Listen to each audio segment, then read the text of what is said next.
जय हिंद दोस्तों, मैं आपका दोस्त शुभम गिरी आप सभी लोगों का हार्दिक स्वागत करता हूं अपने YouTube channel study with Shubham Giri में। आज हम लेकर के आए हैं दोस्तों कांग्रेस के प्रमुख अधिवेशन और उनके अध्यक्ष पार्ट 2।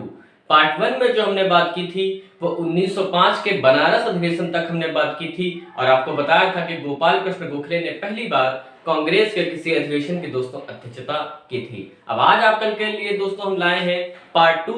हमने पार्ट 1 में सारी अध्यक्षता को इसलिए नहीं रखा, अधिवेशनों को इसलिए नहीं रखा था ताकि वो वीडियो ज्यादा लंबी ना हो दोस्तों, ठीक है। और आज हम पार्ट 2 लेकर के आए हैं और इसमें भी हम कुछ अधिवेशनों की दोस्तों चर्चा हम करेंगे। तो सबसे पहले जो हम चर्चा करेंगे दोस्तों वो नंबर 1 पर चर्चा करेंगे 1906 के कलकत्ता अधिवेशन की दोस्तों। किसकी? कलकत्ता अधिवेशन की, ठीक है।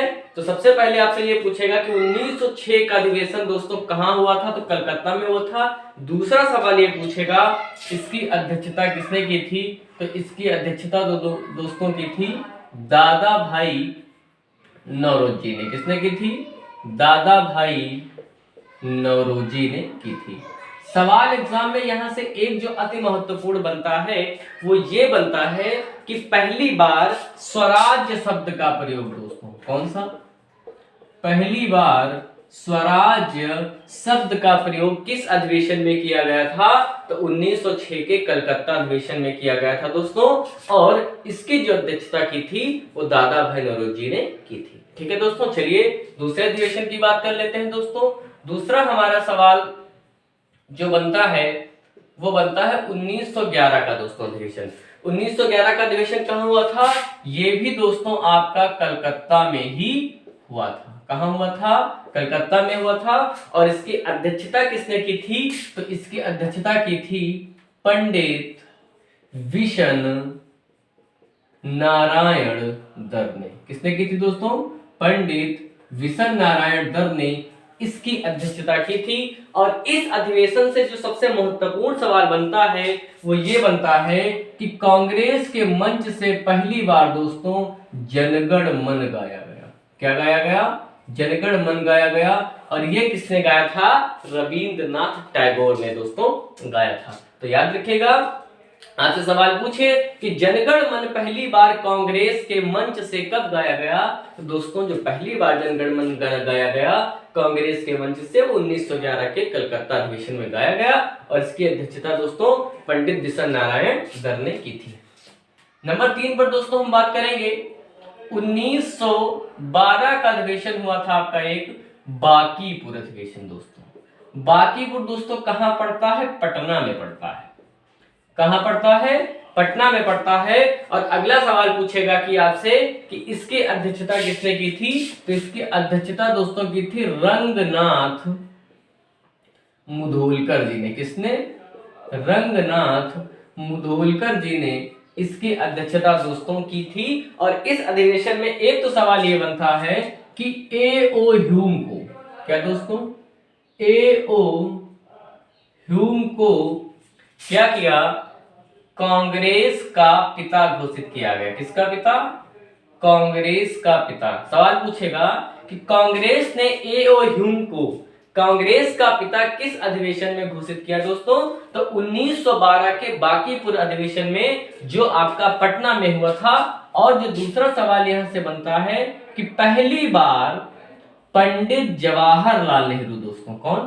पहली बार पंडित जवाहरलाल नेहरू जो कांग्रेस के किसी अधिवेशन में प्रतिभाग किए वो आपका यही था 1912 का बांकीपुर अधिवेशन, ठीक है दोस्तों। दो सवाल, पहला ए.ओ. ह्यूम को कांग्रेस का पिता या जनक कब घोषित किया गया? 1912 के बांकीपुर अधिवेशन में। और दूसरा सवाल पंडित जवाहरलाल नेहरू ने पहली बार कब प्रतिभाग किया दोस्तों, तो पहली बार इन्होंने प्रतिभाग किया था 1912 के बांकीपुर अधिवेशन में ही। अब नंबर 4 पर दोस्तों हम बात करेंगे 1917 के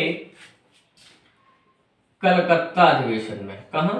आप लोग एक बात अगर मन में सोच रहे हैं कि हमने बीच में 1916 का नहीं बनाया, 1907 का सूरत का विच्छेद नहीं बना है। तो एक आपकी जानकारी के लिए बता दूं दोस्तों, ये बड़े अधिवेशन हैं और इनकी मैंने वीडियोस ही पूरी अलग से बनाई है। अगर आपको ये वीडियोस देखनी है 1907 का सूरत विच्छेद, तो आप मेरी प्लेलिस्ट में जाइएगा और इतिहास के कॉलम में आपको 1907 का सूरत विच्छेद भी मिलेगा और इनके बीच में 1916 का लखनऊ अधिवेशन भी दोस्तों आपको मिलेगा। मैंने विस्तृत रूप से सारे क्वेश्चंस की हमने चर्चा की थे और इन वीडियोस में हम उन अधिवेशनों की चर्चा दोस्तों कर रहे हैं जो एग्जाम में अक्सर आ जाते हैं और वन लाइनर के रूप में ये सवाल पूछे जाते हैं। ठीक है दोस्तों, 1917 का अधिवेशन कहां हुआ दोस्तों? कलकत्ता में हुआ और इसकी अध्यक्षता की थी एनी बेसेंट ने दोस्तों। किसने की थी? एनी बेसेंट ने, जो कांग्रेस की प्रथम महिला अध्यक्ष थी दोस्तों। कौन थी? कांग्रेस की प्रथम महिला अध्यक्ष। आपसे सवाल पूछेगा कांग्रेस की अध्यक्ष बनने वाली प्रथम महिला कौन थी दोस्तों? तो प्रथम महिला थी एनी बेसेंट, जो एक विदेशी महिला थी दोस्तों। हमारे इंडिया की नहीं थी, आयरलैंड के रहने वाली थी ये विदेशी महिला है। क्लियर? अब देखिएगा 1915 में महात्मा गांधी जब इंडिया लौटे तो उन्होंने देखा प्रतिभाग तो सबका हो रहा है धीरे धीरे, मगर कांग्रेस में महिलाओं का तो कहीं प्रतिभाग ही नहीं है। तो ये महात्मा गांधी का ही असर था कि 1917 की अध्यक्षता किसी महिला को सौंपी गई, ताकि हमारी जो भारतीय महिलाएं हैं उनके अंदर विश्वास उत्पन्न हो, उनके अंदर हो कि हाँ आप भी उसी लेवल पे हैं जितने पुरुषों को अधिकार है उतने आपको ही अधिकार है। ठीक है, तो महिलाओं को प्रतिनिधित्व देने के लिए एनी बेसेंट को दोस्तों अध्यक्षता दी गई थी। अब दोस्तों नंबर 5 पर हम बात करेंगे 1919 का अमृतसर अधिवेशन। कहां हुआ था दोस्तों? अमृतसर में हुआ था। और आपसे सवाल एग्जाम में ये पूछेगा कि 1919 का अधिवेशन कहां हुआ? अमृतसर में। अमृतसर में दोस्तों ये अधिवेशन इसलिए हुआ था क्योंकि आपको याद होगा जलियांवाला बाग हत्याकांड जो था आपका, वो अमृतसर में ही इसी वर्ष घटा था। इसीलिए आक्रोश को देखते हुए कांग्रेस कार्यकारिणी ने फैसला किया कि अब जो हम अगले अधिवेशन का आयोजित करेंगे वो हम अमृतसर में दोस्तों हम आयोजित करेंगे। और इसकी अध्यक्षता की थी मोतीलाल नेहरू ने दोस्तों। किसने की थी? मोतीलाल नेहरू ने की थी। और इसमें 2 कार्य मुख्य रूप से हुए दोस्तों।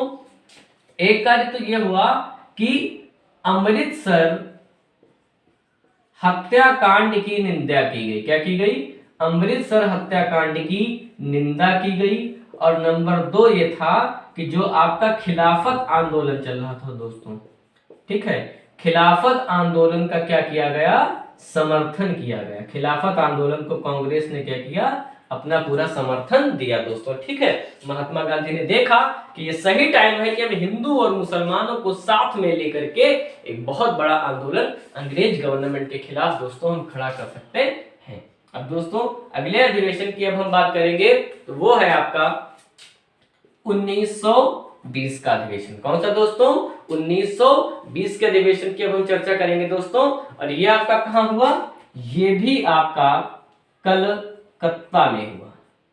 कहां हुआ दोस्तों? कलकत्ता में हुआ। और ये एक विशेष अधिवेशन था। कैसा अधिवेशन था दोस्तों? विशेष अधिवेशन था। ठीक है, ये दोस्तों एक विशेष अधिवेशन बुलाया गया था, नागपुर में हो चुका था। ठीक है, और इसकी अध्यक्षता जो सौंपी गई थी वो लाला लाजपत राय को सौंपी गई।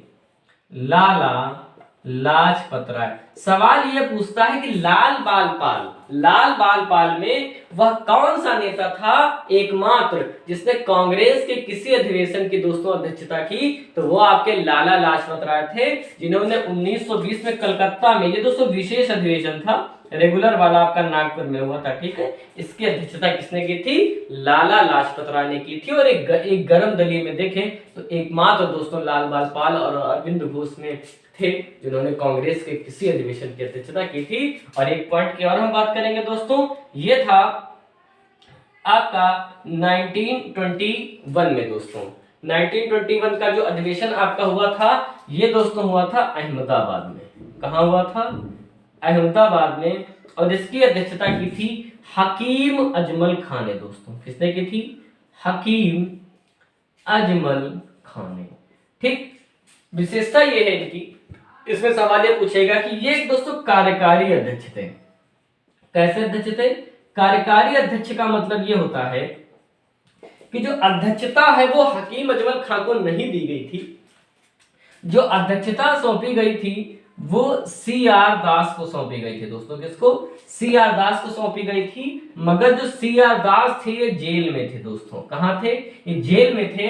इस वजह से जो अध्यक्षता सौंप दी गई कार्यकारी अध्यक्ष के तौर पर वो हकीम अजमल खां को सौंप दी गई। क्वेश्चन ये बनेगा कांग्रेस का पहला कार्यकारी अध्यक्ष कौन सा दोस्तों? तो हकीम अजमल खां पहले कार्यकारी अध्यक्ष बने थे 1921 के अहमदाबाद अधिवेशन के।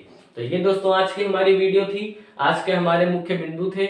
आप सभी लोग कमेंट करके जरूर बताइएगा कि आज की वीडियो आप सभी लोगों को कैसी लगी। अच्छी लगी हो तो लाइक करना बिल्कुल ना भूलें, और अगर आप हमारे चैनल पर नए हैं तो प्लीज हमारे चैनल को जरूर सब्सक्राइब करें और अपना सपोर्ट हमको जरूर दें। और कल फिर मिले दोस्तों एक नए टॉपिक में, एक नए वीडियो में अच्छे सवालों के साथ। तब तक मेरे साथ बोलिए दोस्तों, जय हिंद, जय भारत।